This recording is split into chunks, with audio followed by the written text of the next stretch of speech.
जय श्री कृष्ण। पुनः आपका हार्दिक स्वागत है। श्रीमद् भगवद गीता उपनिषद के इस अध्याय के क्रम में क्रमवार बौद्धिक श्लोकों का ध्यान पूर्वक श्रवण करें एवं निरंतर आनंद के लिए चैनल को सब्सक्राइब अवश्य करें। राग द्वेष से मुक्त जितेंद्रिय। यदा संहरते चाय कूर्मो विंगनीव सर्वविषय इंद्रियानीन्द्रियार्थे भयस्तस्य प्रज्ञा प्रतिष्ठिता विषया विनिवर्तन्ते निराहारस्य देहिनः रसवज रसोप्यस्य परम दृष्ट्वा निवर्तते। जिस प्रकार कछुआ सब ओर से अपने अंगों को समेट लेता है, उसी प्रकार जब मनुष्य इंद्रियों को इंद्रिय विषयों से सब प्रकार से खींच लेता है, तब वह पूर्ण चेतना में स्थिर होता है। Just as a tortoise withdraws its limbs from all sides, in the same way, when a man withdraws his senses from the sense objects from all sides, then he becomes stable in complete consciousness. इंद्रियों द्वारा विषयों को ग्रहण न करने वाले मनुष्य के विषय तो मिट जाते हैं, परंतु उनमें रहने वाली आसक्ति बनी रहती है। ऐसे स्थिर बुद्धि वाले मनुष्य की आसक्ति भी परमात्मा का साक्षात्कार करके मिट जाती है।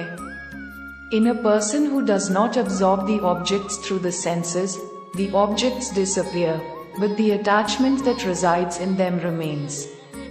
The attachment of such a person with a stable mind also disappears after realizing God.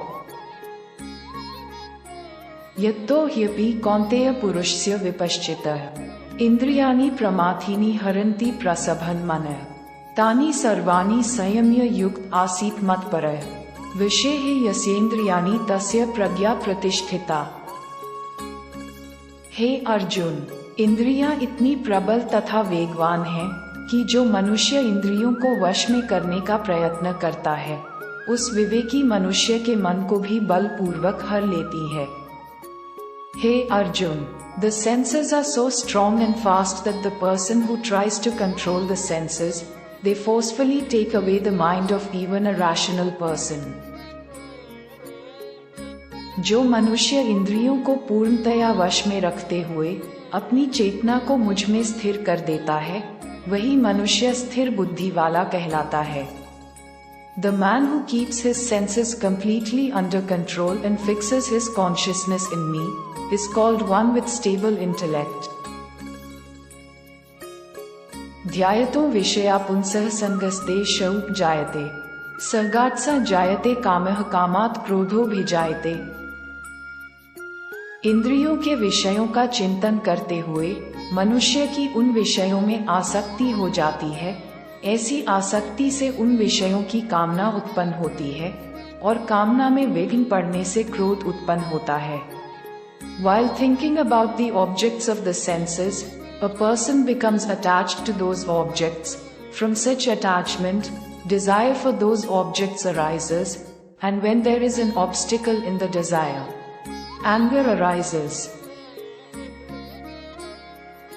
क्रोधाद् भवति सम्मोहः सम्मोहात् स्मृति विभ्रमः स्मृति भ्रंशात् बुद्धि नाशो बुद्धि नाशात् प्रणश्यति राग द्वेष वियुक्तैस्तु विषयानिन्द्रियैः आश्चरन् आत्मा विषय अविधेयात्मा प्रसाद मधि गच्छति। क्रोध से अत्यंत पूर्ण मोह उत्पन्न होता है। मोह से स्मरण शक्ति में भ्रम उत्पन्न होता है। स्मरण शक्ति में भ्रम हो जाने से बुद्धि नष्ट हो जाती है और बुद्धि के नष्ट होने से मनुष्य का अधोपतन हो जाता है। Anger gives rise to extreme attachment. Attachment causes confusion in memory.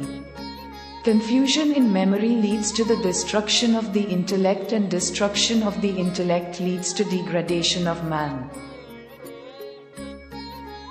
किंतु सभी राग द्वेष से मुक्त रहने वाला मनुष्य अपनी इंद्रियों के संयम द्वारा मन को वश करके भगवान की पूर्ण कृपा प्राप्त कर सकता है। But a man who is free from all attachment and aversion, by controlling his senses and by controlling his mind, can attain the complete grace of God. निरंतर श्रीमद् भगवद गीता के अनंत ज्ञानवर्धक श्लोकों का श्रवण करते रहें।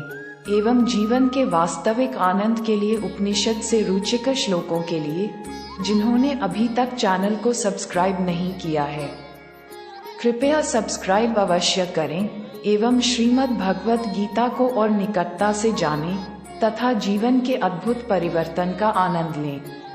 धन्यवाद। जय श्री कृष्ण।